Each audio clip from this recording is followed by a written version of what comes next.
Un antico proverbio recita testualmente: meglio aver paura che toccarne. E i proverbi hanno sempre ragione. Mi sono giunte notizie dell'allargamento del contagio che sta riguardando una parte di Pisa e quindi io ricorro alle armi che conosco, che racconta da sempre la tradizione. Quello che vedete è un braciere con boswellia, resina pura che si reperisce tranquillamente in erboristeria, e resina di pino d'Aleppo, disponibile gratuitamente nei boschi, soprattutto in montagna, donata dall'omonimo pino d'Aleppo, uno dei tanti tipi di pino. Bisogna sapere che si narra che il tempio della dea Atena in Grecia era noto perché i suoi profumi si iniziavano già a sentire da decine o centinaia di metri di distanza, profumi di incensi che venivano distribuiti nel tempio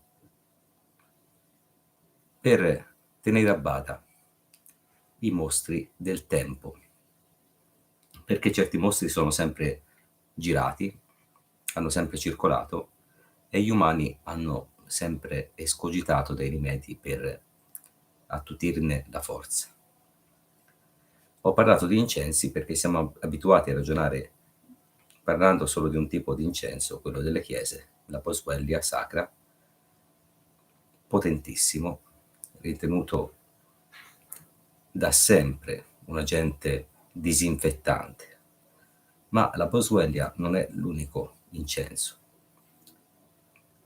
L'incenso è una resina, quindi ogni resina di albero è sempre stata utilizzata nel corso della storia, sia per essere incendiata, quindi come disinfettante, sia anche per varie preparazioni gastronomiche o per farci il vino.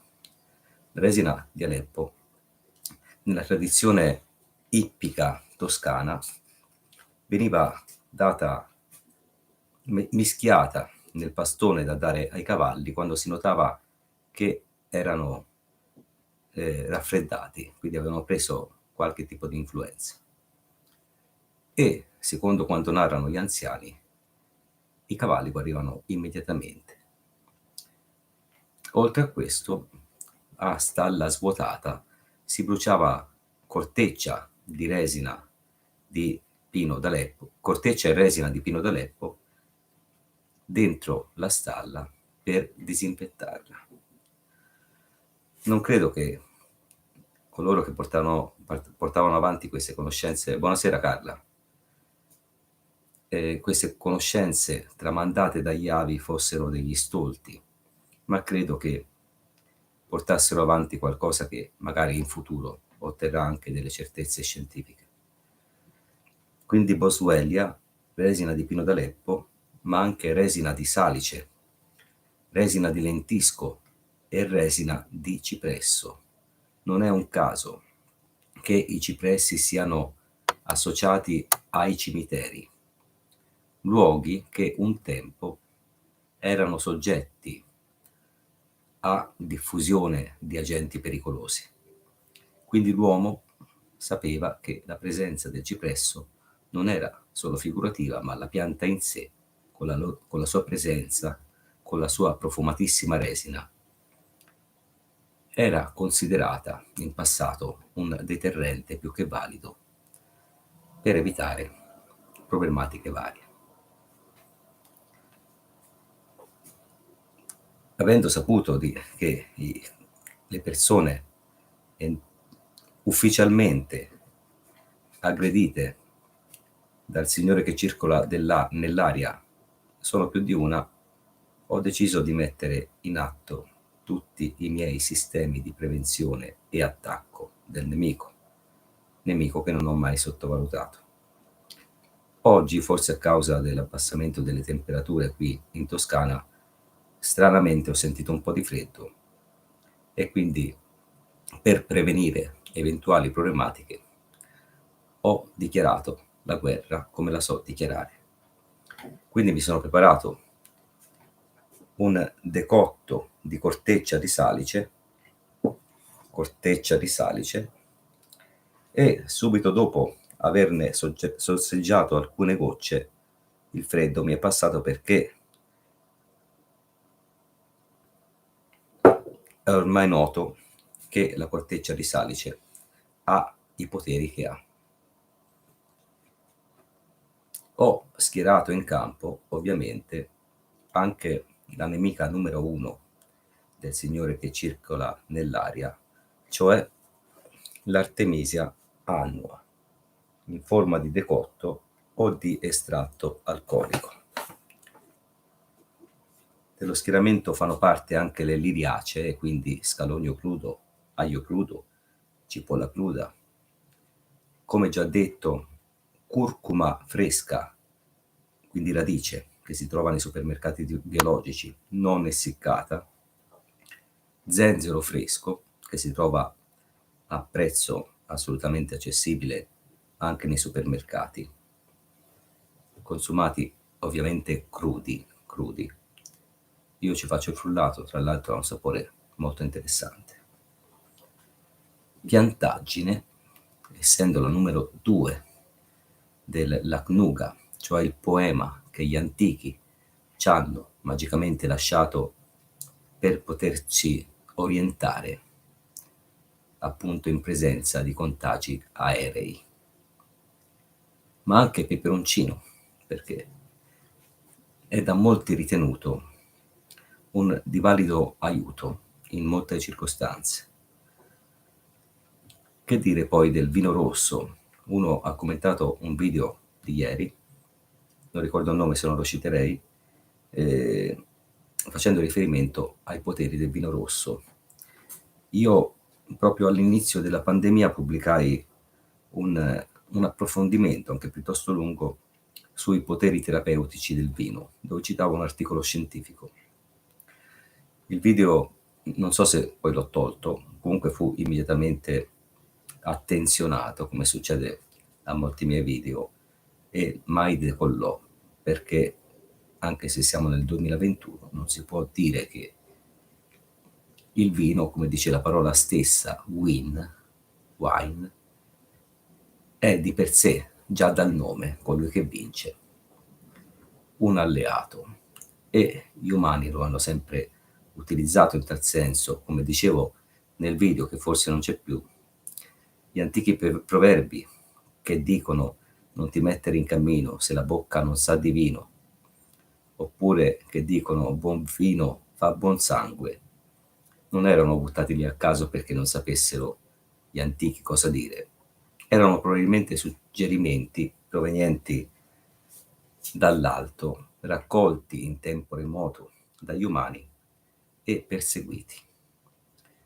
La tradizione antica, che mi riguardava anche quando ero bambino, di aggiungere un goccio di vino all'acqua, era una sorta di deterrente per rinforzare il sangue, con ogni probabilità, quindi sto parlando di scienza, non sono un medico, parlo di storia e di tradizione. Era anche con ogni probabilità, quando in un passato lontanissimo le acque non erano medicate, un sistema come l'aceto per disinfettare l'acqua. Leggo cosa dice Carla, che è l'unica spettatrice, grazie. Può dire che incenso possono bruciare nella camera delle cose. Sto crescendo, quindi magari ascolto. Sì, sì, gli antichi lo hanno sempre fatto, quindi ora io non vorrei dare consigli in materia perché non posso, però posso dire con certezza che nelle camerate degli infettati durante la spagnola venivano bruciate tantissime essenze e se la Boswellia non era reperibile perché proviene dall'estero, si bruciavano resine, quelle che ho detto, ma anche le spezie, e quindi rosmarino, o anche erbe ritenute da sempre potenti alleate, come l'elicriso, ma l'origano, il finocchio selvatico. Qui apro una parentesi. In antico, quando si doveva intervenire nelle case degli appestati, in alcune parti d'Italia coloro che intervenivano portavano una sorta di maschera fatta a becco. Era fatta a becco perché riempita di spezie e resine, quindi cito anche il coriandolo, i chiodi di garofano, il pepe in piccola quantità, un po' tutte. Era opinione comune che le spezie messe tra le vie respiratorie e ciò che poteva entrarci di non gradito potessero frenare eventi spiacevoli. Quindi mi ricollego al vino e per parlare di tutti gli amari e di tutte le preparazioni collegabili al vino, ma anche alla grappa, che non a caso veniva denominata acqua vite, cioè l'acqua della vita, perché si era trovato il modo per estrarre già in antico, mediante il vino, mediante altri alcolici, i principi attivi di molte piante e di portarli sempre con sé anche nelle campagne militari, durante i viaggi, per avere una sorta di medicinale sempre pronto in caso di necessità. Quindi il potere e l'alleanza delle piante a portata di mano. Fanno parte della mia alleanza anche il lichene islandico, in questo caso in grappa per conservare e per estrarre, in caso di necessità respiratorie, l'erba dei cantanti, Sisimbrium officinalis, una pianta che cresce durante la primavera e ora non è facilmente reperibile. Nel mio schieramento c'è anche il luppolo, importante erba dal potere, da vari poteri, comunque sono tutti citati in letteratura, quindi non sto attingendo alla fantasia, ma da manuali di erboristica. Ad esempio, il luppolo fu aggiunto alla birra secoli fa perché si scoprì che era un valido conservante. Cosa vuol dire conservante? Che tiene lontani gli agenti che vanno a infettare cibi e bevande. Quindi ritengo utile anche la sua presenza in questi momenti in cui io, come altri, mi ritengo attaccato dal nemico numero 1 presente attualmente. Chiaramente ho sempre a disposizione un preparato che ho già fatto vedere, ma c'ho anche un tutorial pubblicato, la Rezzina, quindi un vino bianco dove ho immerso una nocciolina di resina di pino di Aleppo e che ha preso l'aroma della resina di pino. La Rezzina è un vino antichissimo, citato da Ippocrate come rimedio numero 1 contro tutti i mali. È un vino prodotto tuttora in Grecia con il nome appunto di Rezzina e commercializzato, si può reperire anche in enoteca in Italia. Molto buono quello commerciale, molto buono quello preparato da sé.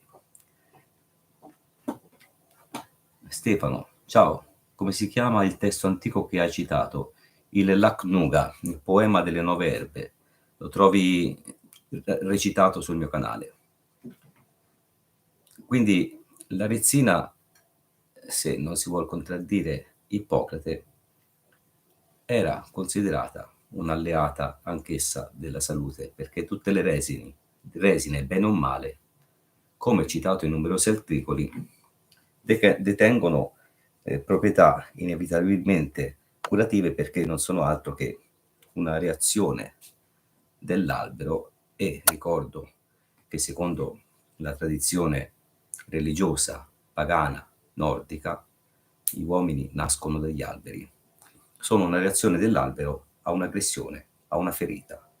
Quindi la resina è una cicatrice dell'albero, in quanto tale gli umani l'hanno sempre interpretata come alleanza per cicatrizzare le ferite, che fossero esse fisiche o se no provenienti e causate da agenti provenienti dall'aria. Grazie a te Stefano. Nella mia alleanza c'è anche un fungo importantissimo che vedremo affacciarsi sugli olmi o sui sambuchi e su altri tipi di alberi morti, che è il Flammulina velutipus, velutipes, conosciuto in Oriente come Enokitake, fungo enoki. Questa è ovviamente essiccata la forma selvatica del fungo. In Oriente esiste anche una specie coltivata che è leggermente diversa. Come ho detto in un tutorial del passato, è unanimemente giudicato un fungo dai poteri antivirali, come l'artemisia e come moltissime altre piante. Quindi potrei scegliere di farlo scendere in campo qualora notassi che non mi sento come mi dovrei sentire. Al secondo giorno di quarantena mi sento esattamente come mi devo sentire, cioè fortunatamente bene. Ma siccome, come ho detto all'inizio, io non sottovaluto il nemico, sono già pronto a fronteggiare eventuali emergenze, e io sono pronto più o meno da dicembre del 2019, quando iniziai a intuire quello che si sarebbe potuto verificare.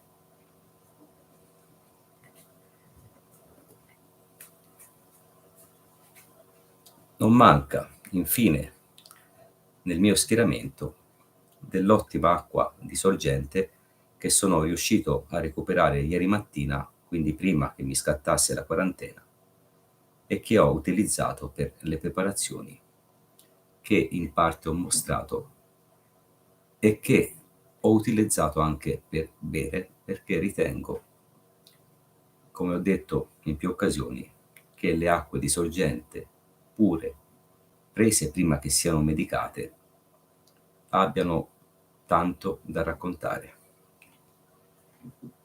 Grazie a tutti per essere stati qui, per aver partecipato a questa diretta. Ci vediamo prossimamente.